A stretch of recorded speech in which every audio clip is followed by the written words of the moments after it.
Welcome to brain Nidhi channel. और आज हम फिरोज शाह तुगलक को पढ़ने वाले हैं, जो कि तुगलक वंश का एक इम्पोर्टेंट शासक ये भी होता है। और हमने जो लास्ट शासक पढ़ा था वो मोहम्मद बिन तुगलक के बारे में पढ़ा था। ठीक है, कैसे उसने एक्सपेरिमेंट किए, कैसे राजत्व सिद्धांत उसने लागू किए, सब चीज़ें हम पढ़ चुके थे। ठीक है, कैसे वो चीज़ों में असफल रहा, एक्सपेरिमेंट में काफ़ी दिमाग था फिर भी कभी कभी बोलते हैं लक काम नहीं किया। ठीक है, तो ये सब चीज़ें होती हैं उसके साथ, और उसकी थट्टा में मृत्यु हो जाती है। उसको क्या है, प्लेग नामक एक बीमारी हो जाती है और प्लेग से वो मर जाता है।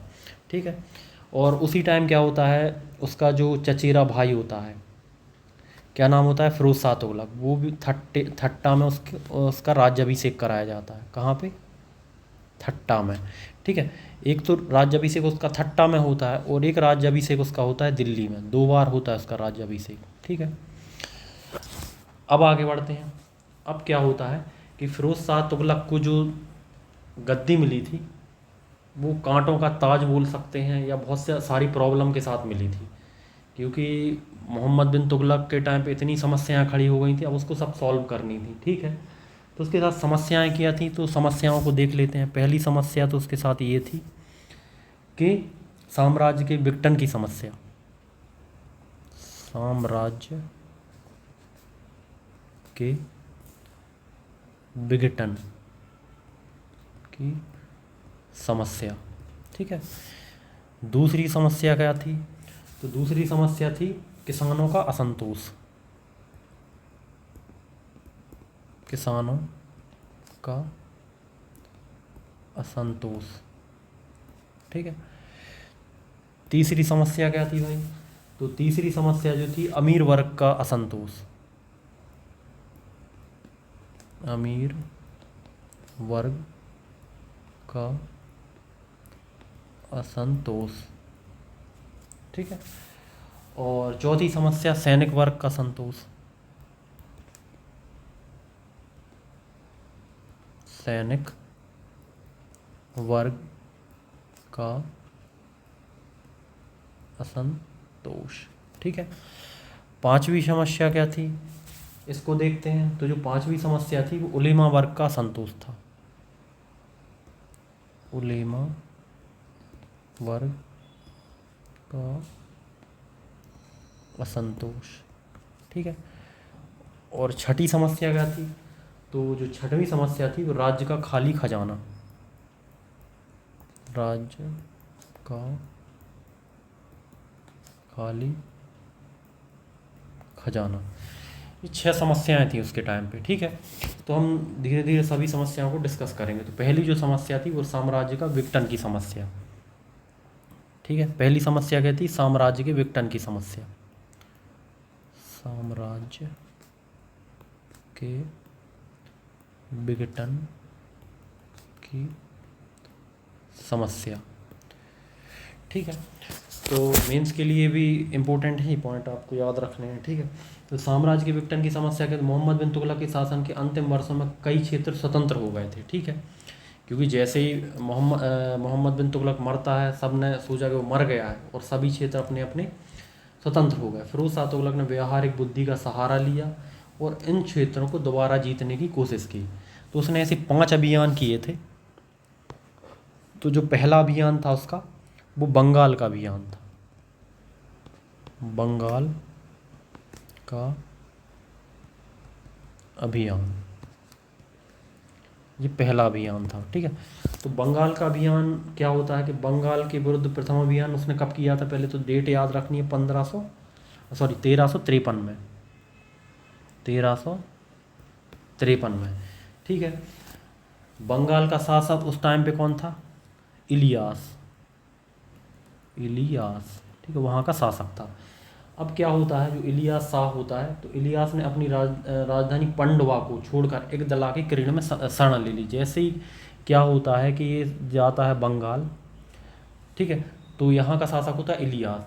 तो इलियास जो है, राजधानी होती है इसकी पंडवा, इसको छोड़कर एक दला का किला होता है उसमें शरण ले लेता है, और फिरोज शाह किले को जीतने में असफल रहता है, और फिर उसको मजबूरन संधि करके वापस आना पड़ता है। ठीक है, इससे कि इसकी ट्रिटी होती है, संधि होती है, कुछ कोई स्पेशल या अच्छा परिणाम नहीं निकलता। ठीक है, अब आगे बंगाल का द्वितीय अभियान होता है। बंगाल का द्वितीय अभियान, ठीक है। तो बंगाल के द्वितीय अभियान में क्या होता है कि 15 एक पहले तो डेट हमें याद रखनी है, ये होता है 1359 में, ठीक है। क्या होता है कि बंगाल का शासक उस टाइम पे कौन होता है? सिकंदर शाह। सिकंदर शाह बंगाल का क्या होता है? शासक होता है, ठीक है।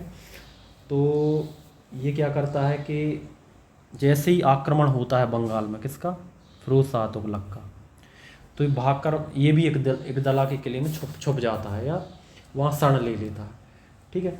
जिससे फिर से उसको निराश वापस लौटना पड़ता है और किला नहीं जीता जाता या बंगाल पे आधिपत्य नहीं स्थापित किया जाता, ठीक है। और इसने एक जौनपुर नामक नगर भी बसाया था इसी दौरान, ठीक है। अब नेक्स्ट जो अभियान होता है इसका, उड़ीसा का अभियान। उड़ीसा का अभियान, ठीक है।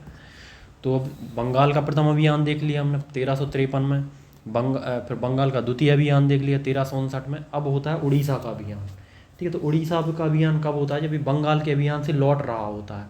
आपको पता है बंगाल के इसी साइड ही पास में उड़ीसा है, ठीक है। जब ये लौट रहा होता है तो क्या होता है, वहाँ पे गंग शासक होते हैं।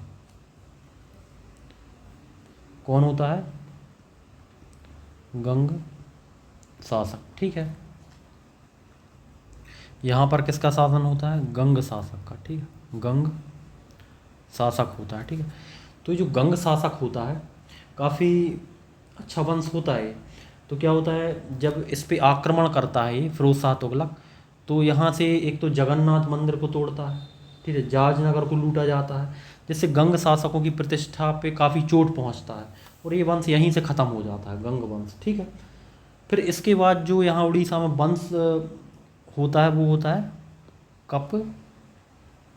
कपिलेंद्र वंश। कपिलेंद्र वंश, ठीक है। अब आगे हम देखते हैं चौथा जो इसका अभियान होता है वो होता है नागरकोट का अभियान। नागरकोट का अभियान। नागरकोट के अभियान में क्या होता है कि फिरोज शाह तुगलक ने 1361 में क्या होता है कि नागरकोट पर अभियान किया। यहाँ ज्वालामुखी मंदिर को लूटा और यहाँ का सुल्तान ने ज्वालामुखी सुल्तान ने क्या करता है, ज्वालामुखी मूर्तियों को तोड़ देता है और मूर्तियों को तोड़कर गाय के मांस में मिलाकर और उनसे बने थैले जो हैं वो ब्राह्मणों के गले में लटकवा दिए जाते हैं, ठीक। काफ़ी क्रूर दृश्य देखने मिलता है हमें। इसी अभियान में वो क्या करता है, 1300 ग्रंथों का फारसी में अनुवादन कराया जाता है, जिसके एक नाम का दलाल ए फिरोजशाही रखा जाता है। अनुवादन आज उद्दीन खलीद खानी था, अनुवादन करता, ठीक है। यह ग्रंथ दर्शन तथा नक्षत्र विज्ञान से संबंधित था। तो ये आपको समझ में आ गया होगा। अब आगे बढ़ते हैं। सिंध अभियान। कौन सा अभियान होता है ये? सिंध अभियान, ठीक है। तो सिंध अभियान में क्या होता है, 1361 से 1362 में फिरोज ने सिंध के शासक जाम के विरुद्ध अभियान किया। यहाँ का शासक कौन होता है? जाम। सिंध अभियान में, ठीक है। कब किया था इसने? 1361-62 में, 1361-62 ईस्वी में, ठीक है। तो यहाँ का शासक होता है जाम, ठीक है। और इस अभियान में थट्टा क्षेत्र में उसके सैनिक खो गए थे। फिर उसने सल्तनत का वजीर खान ए जहां मकबूल ने नई सैन्य टुकड़ी भेजी, जहां सिंध के शासक को नामात्र की विभुता स्वीकार करने के लिए मजबूर कर दिया, यानी इस क्षेत्र को जीत लिया गया था। अब ये हमारे पूरे अभियान हो गए, ठीक है। अब हम नेक्स्ट जो है वो पढ़ेंगे किसानों में असंतोष। तो किसानों में असंतोष का क्या कारण होता है इसको हम जानेंगे, ठीक है। तो डालते हैं किसानों में असंतोष, ठीक है। तो किसानों में असंतोष क्या होता है इसको हम समझेंगे। तो क्या होता है, मोहम्मद बिन तुगलक के शासनकाल में कृषकों को जो ऋण दिया गया था, तकवी या सोंदर भी कहते हैं, कृषकों में इस बात का असंतोष था कि ऋण वापस ना किए जाने पर उनकी ज़मीनें जब्त कर ली जाएंगी। ठीक है, उनको डर था इस चीज़ का। तो फिरोज शाह तुगलक ने किसानों को ऋण से मुक्त कर दिया और सल्तनत के जो महालेखाकार ख्वाजा फ़क्र सदी को ऋण संबंधित रजिस्टर को रद्द करने के लिए बोला। तो इसमें क्या था, उसने एक सहायता कर दी फिरोज शाह तुगलक ने कि किसानों का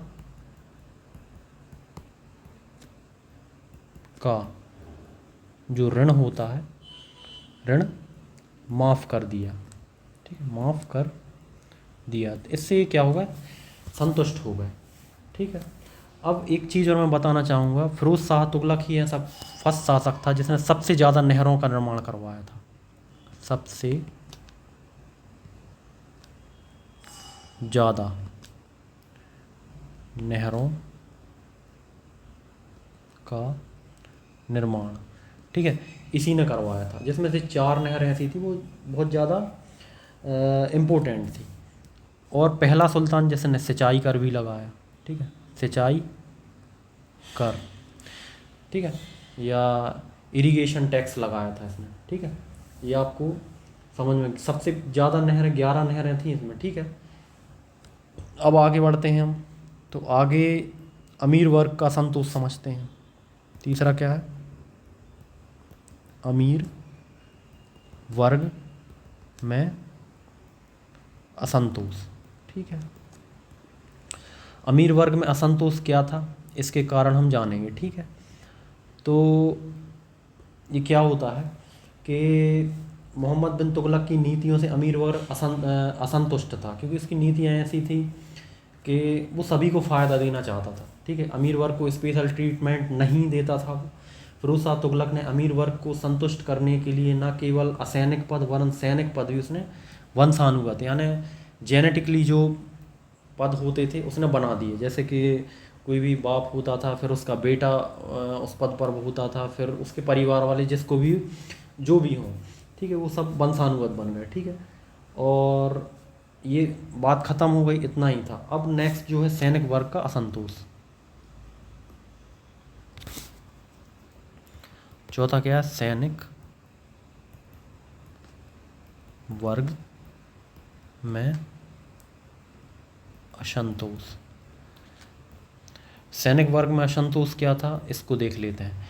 तो क्या होता है कि मोहम्मद बिन तुगलक की अव्यवहारिक नीतियों से सैनिक वर्ग में असंतोष था, क्योंकि उसने सब भ्रष्टाचार वगैरह बंद करवा दिए थे जो सैनिकों में होते थे, जो भी ये करते थे।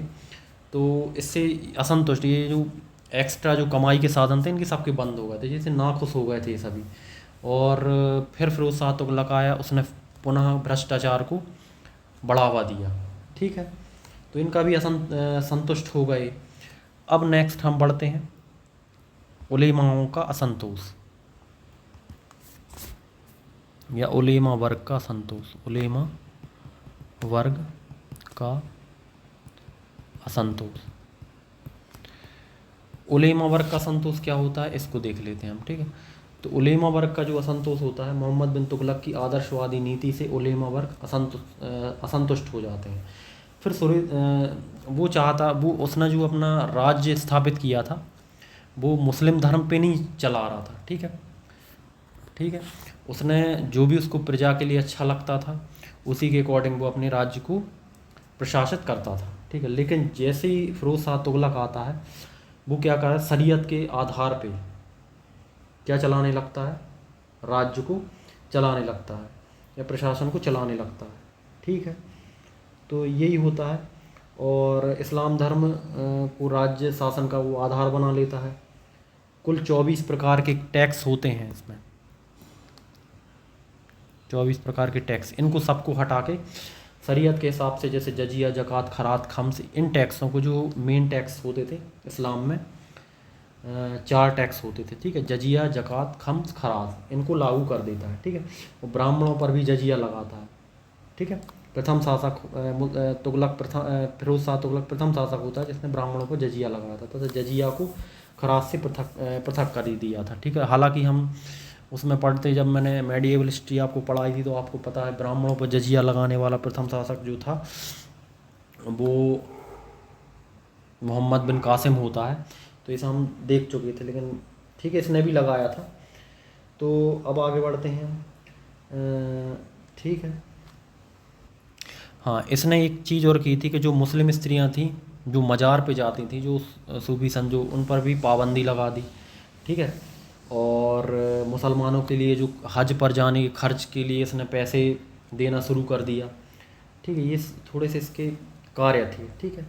अब जो छठवां है इसका, राज्य का खाली खजाना, इसको इसने कैसे इसकी प्रॉब्लम को सॉल्व किया ये देखते हैं। राज्य का खाली खजाना, तो इसने इस प्रॉब्लम को कैसे सॉल्व किया? फिरोज शाह तुगलक ने वित्तीय व्यवस्था को सुदृढ़ किया, अच्छा किया। एक अधिकारी ख्वाजा हिसामुद्दीन ने संपूर्ण साम्राज्य के भू राजस्व की राशि 6 करोड़ 85 लाख टन का निर्धारित की। ठीक है। फिरोज ने भूमि की माप की प्रणाली को छोड़ दिया। खालसा भूमि राजस्व वसूली हेतु मुकाता प्रथा और इजेदारी प्रथा, इसने एक प्रथा चलाई थी, मुकाता प्रथा और इजेदारी प्रथा। ये क्या होती है मैं आपको बताता हूँ। ठीक है। एक थी मुकाता सिस्टम या प्रथा, या फिर इजेदारी, भूमि को ठेके पे देना, इसको ये कहते हैं। ठीक है। इससे किसकी आय में वृद्धि होने लगी? इसने 1200 अंगूर के बागान भी लगाए थे, 1200 अंगूर के बागान। ठीक, ये भी लगाए थे।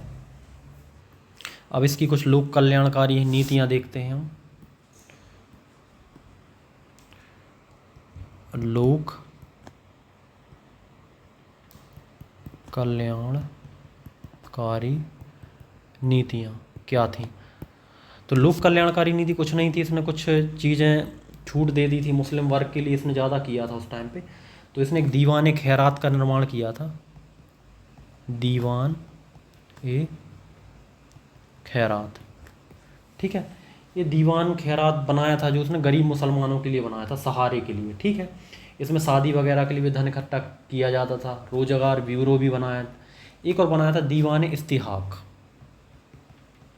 दीवान ए इस्तिहाक। ठीक है। दीवान इस्तिहाक की स्थापना की थी। वृद्ध व्यक्ति होते थे, उनकी पेंशन वगैरह व्यवस्था से संबंधित थे। एक बनाया था इसने दीवान बंदगाह, दीवान ए बंदगाह। तो जो दीवान बंदगाह बनाया था, ये दासों की देखभाल के लिए बनाया था। ये भी इम्पोर्टेंट है, कई बार प्रीलिम्स में पूछा गया है। ठीक है। इसके अतिरिक्त फिरोज शाह ने दीवान इमारत एक बनाया था, इसने दीवान ए इमारत। ठीक है। ये दीवान इमारत जो बनाया था वो अतिरिक्त था। लोक निर्माण विभाग की स्थापना और ये सभी चीज़ें होती थी इसमें।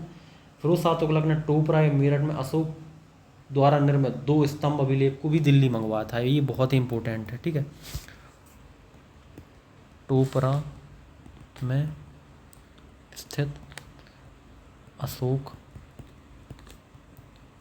स्तंभ लेख कहाँ मंगवाया था इसने? टोपरा से दिल्ली मंगवाया था। ठीक है। ये भी आपको याद रखना है, इंपॉर्टेंट है प्रीलिम्स के लिए। अब आगे बढ़ते हैं। दिल्ली में उसने दर उल सफ़ा नामक राजकीय अस्पताल ही बनाया था, एक हॉस्पिटल ही बनाया था उसने, दर उल सफ़ा। ये हॉस्पिटल था या अस्पताल ही बोल सकते हैं, अस्पताल।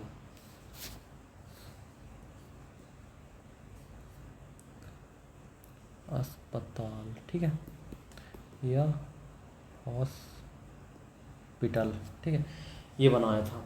ठीक है। इसी के साथ ये जब इसकी मौत हो जाती है कुछ टाइम बाद, फिर इसके बाद क्या होता है कि इसके कुछ और शासक होते हैं, तुगलक शाह, अबू बकर खान और महमूद शाह, हुमायूं खान और नसरुद्दीन शाह। लास्ट शासक जो होता है नसरुद्दीन शाह, उसको हम नेक्स्ट लेक्चर में पढ़ेंगे। जो भी डाउट हो, क्वेरीज हो, आप कमेंट बॉक्स में पूछ सकते हैं। Thank you.